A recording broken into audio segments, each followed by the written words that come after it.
Hello everyone! I know it's been absolutely months and months since I did a last playthrough, but I just thought I'd come back and do some Arkham Knight because it still is one of my favourite games of all time, and I just love talking about Batman really. I'm a bit rusty because I haven't played it for absolutely ages, so sorry if I'm not exactly amazing, but you know, I've been playing Dying Light, which is absolutely incredible. Also played Injustice, The Witcher 3. I've just had a great time with PlayStation because they've been putting lots of things on sale, and I thought I'd check everything out. So I'm just kind of getting back into it at the moment and seeing what I can do. In terms of Batman stuff, there's been an incredible amount of comics come out recently, from Doomsday Clock to the main run with Tom King to Detective Comics to Batman White Knight to more Injustice, and it just feels like a really great time to be a Batman fan. There's so much work out there that is definitely worth checking out.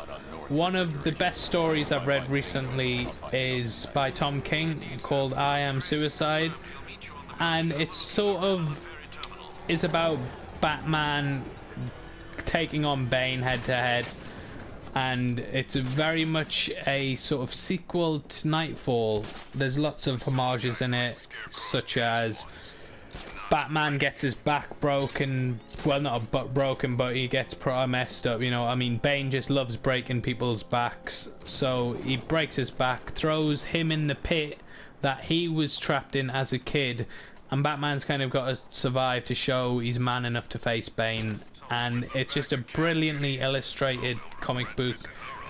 It's one of the best things in Tom King's run, I think. A lot of people dislike it, but when I was reading it, I was absolutely blown away by how good the artwork was. There's a section, and you need to pick up the graphic novel to really appreciate it, because I read it digitally first, and it wasn't, you know, it was good, but it wasn't as mind-blowing as it was flicking through it page by page. So there's a section where Batman basically escapes the pit and goes through Santa Prisca to take down Bane, and he's just working his way like through every section of it, and it's massive splash pages.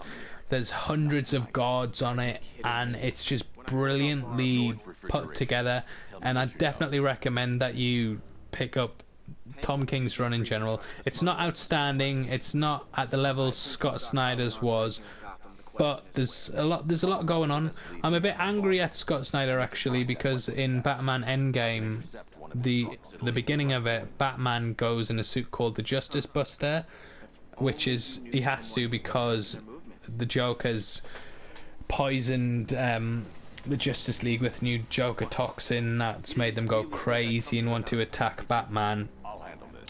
So he has to take on this suit, and then I realised last night that the Justice Buster, it's just a copy of the Hulk Buster by Iron Man, so I was a bit annoyed. But you know, comic books, there's so much plagiarism going on.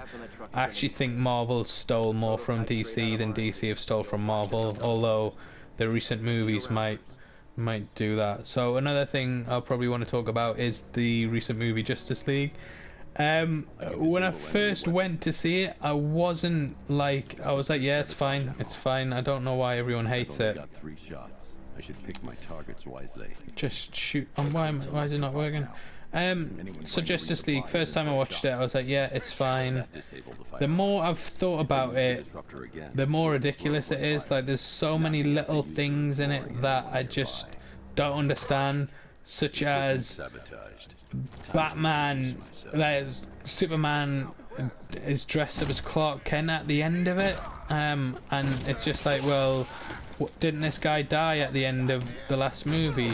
So it's a bit strange. Like, there's so many little things that they clearly just brush over, and I've actually really gotten into the Marvel movies recently, and I just love the way they have like a totally consistent tone. There's no real flaws in them. I mean, there's 18 movies that they've done now, and they've done such a good job of keeping up to date with like everything going on. There's really no continuity flaws, and everything feels the same tonally, whereas DC, they can't even seem to keep the same tone in a movie, let alone 18. Yeah, the problem with Justice League, I think, is you can clearly see where Joss Whedon's come in and reshot Zack Snyder's work, and it makes it quite jarring. And those scenes, you can easily tell by the fact that Henry Cavill's mustache looks horrendous. A lot of people I've spoken to still don't know, but Henry Cavill, for the majority of Justice League, his mouth is completely CGI'd, and to me it just looked horrendous. I remember when the movie opened on that cell phone footage, looking at the mouth and thinking, jeez, this is a $300 million movie and the mouth looks that bad. I literally sat there thinking, I remember my girlfriend turned and looked at me and said, that is so CGI. And I was like, yeah, that's just horrendous. And the rest of the movie doesn't match up to it. And I think it's, you know, the CGI artists are getting a lot of stick for it, but they really didn't have time to properly do their job. They were given like a couple of months to go through and CGI out this mustache from Henry Cavill's mouth, and it's just a ridiculous thing. Basically what happened is like DC wanted to do, and Warner Brothers wanted to do reshoots on Justice League because they kind of felt that Zack Snyder's vision wasn't what people were after. And there's a lot of rumors floating about at the moment that Zack Snyder was actually fired from Justice League before he left.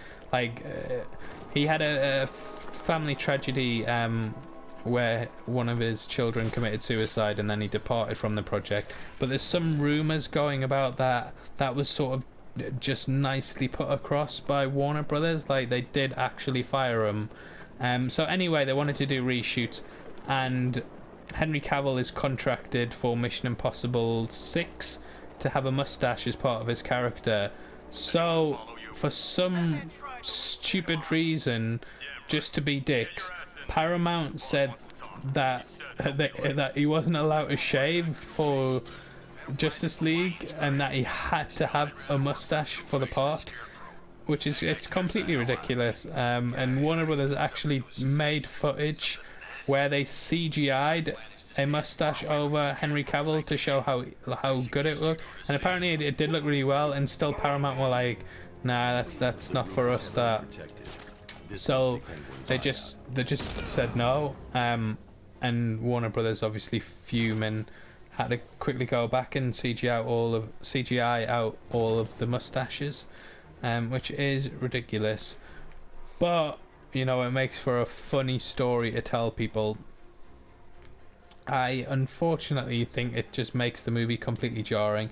And Ben Affleck, they got him so right in Batman v Superman, bar the killing, that I was really excited to see him return to the role. But he sort of does nothing in Justice League. He's very much like a bystander.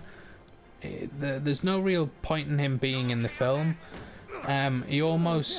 He's just like an idiot. He rushes into battles. He's a bad leader.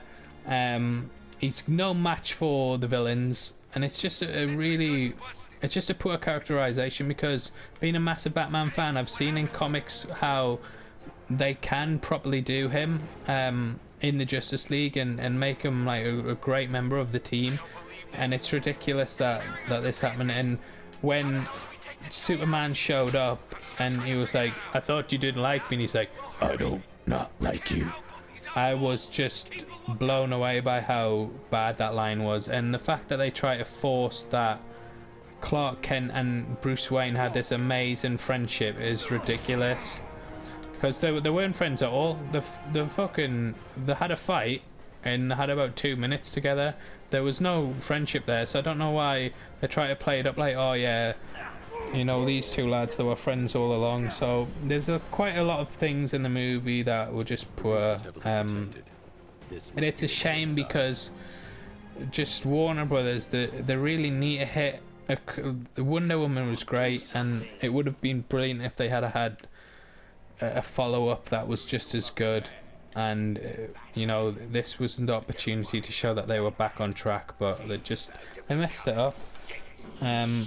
And whether, you know, it was Snyder's fault or whatever, like, it's a bit ridiculous. I love this bit in the game, by the way. I love this whole interrogation scene where you're fighting people as you're interrogating.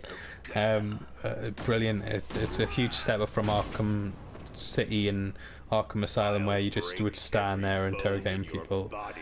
But yeah, back to Justice League. I'm seeing a lot of people saying they want the Snyder Cut released, and look, Batman v Superman, the extended cut was absolutely brilliant, but I don't think that an extended cut of Justice League would do it any favours, mainly because Snyder never finished the film. It was an assembly cut. That's all that they had. They'd still need to do all the CGI, whereas Batman v Superman, they did actually have all those scenes ready that made it to the extended cut, and Warner Brothers cut them out at the last minute, whereas with Zack Snyder's stuff, he put all the stuff together, but it wasn't anywhere near completed. And I think Suicide Squad kind of made people think that we would always get extended cuts, but we didn't. And to be honest, I don't, from what I heard, many rumors have said that Justice League was actually unwatchable, which is quite funny, like the original cut, and Joss Whedon pretty much had to come in and save the movie, which is quite funny. But you know, it's coming out on Blu-ray like in the next month, I think it's out digitally now, but I tend to just wait for the Blu-rays. And yeah, I'm not looking forward to seeing it that much. I think I've seen it about 6 times though, so is that fair to be like, I'm a bit bored of seeing this film? But yeah, it's just a shame. I kind of wish DC would just get their act together on it, but you know, it's not really DC's fault. DC obviously do have their act together, but it's Warner Brothers kind of messing stuff up.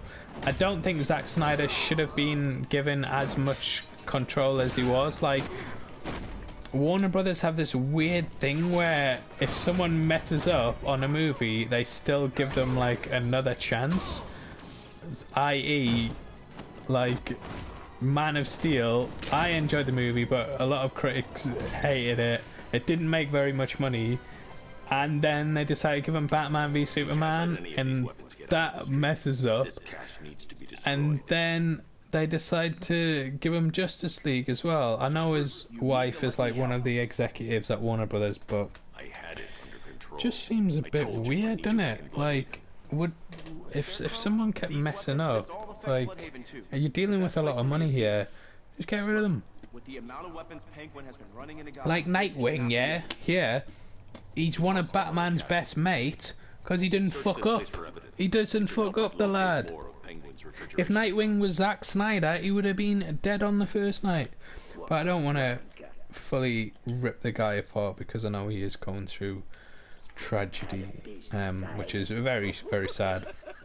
And I do like his movies. I absolutely love The Watchmen. I love Man of Steel and Batman v Superman. Yes, I do, but a lot of people don't. But what extended cuts, yeah? You wait there, Max. Let your dear old Uncle Jay sort out these chumps. I absolutely love this bit. And this is why the game is so good, because Mark Hamill does such a fantastic job of delivering every single line, and it's a shame that the Killing Joke that he did doesn't live up to this. I don't know if I've discussed it on the Arkham Knight playthrough before, but he seems very tired, very bored throughout it. My friend and I, Tom Quee, we do a podcast called Watching the Watchmen, and we took where we basically break down the Watchmen graphic novel page by page, and we did the graphic novel The Killing Joke as a half-term, half-season break, mid-season break, I think they call it in America. So yeah, we sat and did that, and the work's so good, and it's a shame that, you know, the perfect people for it, Kevin Conroy and What the hell is it's the most invincible machine gun ever. They got to do this movie that they both said they waited their entire career to do, and they just kind of sucked. Which mainly was due to the fact that there was a Barbara Gordon hour-long storyline before it, where, dear me, it's got some of the worst lines ever in it. It's got, like, one of the villains says to Barbara Gordon, "Oh, is that it that time of the month?" And you just think, like, wow, this is an, you know, Alan Moore wrote the original, one of the best comic book authors of all time, and you think that lines like that are gonna, you know, be welcome in a project like this. Yeah, it was just a bad decision, and it's a shame because it's one of those movies that I waited ages for, and just to see how bad it disappointed, I've kind of went off the, well, I was kind of going off the DC animated movies, and then I heard that Gotham by Gaslight was coming out, and it was getting like really bad reviews upon release, but when I watched it, I really enjoyed it, and I recommend that people check it out. I mean, if you're watching this video, chances are you probably are quite interested in Batman, so I definitely recommend that you check it out. It's probably not as good as the original graphic novel, but there's a lot of stuff in there that makes it worth checking out, and it's got, you know, it's got a different ending. So if you have read the graphic novel, it's still gonna stand on its own. I love how this is a blimp mission as well. One of the best aspects of the Gotham skyline is always the blimps. It's kind of always had this 1920s noir feel to it, and this is like brilliant to be doing a mission on it.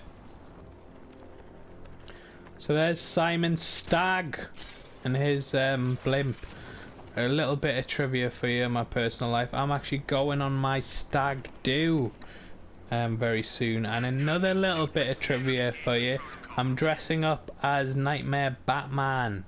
It's gonna be a great, you know, Nightmare Batman from Batman v Superman, the big trench coat flasher version of Batman. Yeah, I'm so rusty on these controls, I'm sorry. Yeah, I think it's gonna be just a fun night. I might post a quick video on my YouTube just showing what my costume looks like, because, you know, it's gonna be a good night for all involved, including me. I've purposely done fancy dress. I'm not a big fan of it, but I just thought, like, if I do, then there's no chance that I can get, you know, fucked over if I'm choosing the costume, because, you know, some of these lads, they might dress me up as Wonder Woman or something, which I'm not up for. So yeah, it'd be good. And it wasn't very difficult getting a mask. I thought I'd seen some of them on Etsy. They were like 300 or 400 quid. And I saw the trench coats. They were fucking expensive as well. But I managed to just find them like last minute and quickly snipe a bid on them, which I'm really happy with. I don't know what I'm meant to be doing here, to be honest. I've totally forgotten the plot of this game, and what I'm meant to do, but, you know, we're just getting by being Batman. So yeah, it's going to be a good night getting dressed up as Batman and just celebrating with my friends. Another thing, speaking of weddings, Batman's actually getting married in the comics now, to Selina Kyle, which, will it be good? Tom King's in charge of it. He does brilliant work when it's personal stories. There's a one called Batman Rooftops that he did that was basically, it takes place over the space of a night, and it's about Batman and Catwoman having one last night together before he takes her to jail, which, you know, we've all been in that predicament. It's how I met my wife. So yeah, that's a really good storyline, and it sort of deals with the conflict of Batman and the woman that he loves, and does he take her in? She does actually get away, and there's another storyline that's a sequel to it, which it's almost like an Elseworld where Batman has to deal with getting a normal life with Selina. He doesn't really have to deal with it, but one of the characters gets cancer as they get older, and it's a really heartfelt thing of like losing the one you love. And I just fell almost head over heels with the story because it was so well presented. The art's brilliant, and it's one of those things that everyone can really relate to. Recently, my grandfather passed away, and it's nice that there's so many works where people deal with death and losing someone and present it in a fictional way that really allows you to accept what's happened and adds sort of context to your own loss. So I definitely recommend checking out that Catwoman story because it delivers on so much of that work and goodwill. And just, you know, we're all gonna die one day, which is really sad, but there's so much joy to still be taken from life that it makes it all worth it in the end. And my granddad, I was very lucky, he had a very peaceful passing. We all got a call and were able to go there and be with him in his final moments, and there wasn't any pain or anything. He just slowly went to sleep. And I was an atheist before it happened, and it really has changed my perspective on everything because there were so many little things that happened through the day that changed my mind towards how life and death is. I'm no longer a believer of, you know, that there's nothing when you die, because I've seen the transformative process that he went through, and it has just changed me for the better. And it's nice that, you know, Batman also has storylines like that can help people get through things, like it helped with me. I can use the remote hacking device to get in. So yeah, it's nice that there's work out there like that. This is getting a very dour and personal, reflective story. I only wanted to play a half an hour of Batman. Yeah, I love this part of the game anyway because it's so you're getting your gadgets and stuff out on you. I've recently massively got into Iron Man after watching the Marvel films, as I mentioned earlier, and just seeing all the shit that Iron Man has like constantly backed up. It makes me angry that the film version of Batman doesn't have it. But Iron Man's basically got a contingency plan for everything.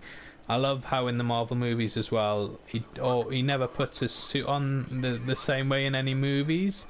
There's always like a new and inventive way for him to get into the suit, and every movie gets cooler and cooler. And I kind of wish that would transfer over to the character of Batman in the Justice League films and that. But Arkham Knight does a brilliant job of doing it, where they constantly get basically everything. Target the soldier controlling the drone. They make everything really high tech, and it's just incredible, all the little things that you get. I'm sure this is the only time in the game you can actually do this, because I have tried it before and it just didn't work, but never mind. So anyway, that was my playthrough of Batman Arkham Knight. I know it has been hours and hours and hours since I've been waiting for this, that you've been waiting for this, sorry, but you know, we've all got busy lives, and I'm a famous YouTuber now, so do you think I have time to be playing shit like this all the time? I don't. So thanks very much for checking out the video, and I'll see you next time. Take care. Peace.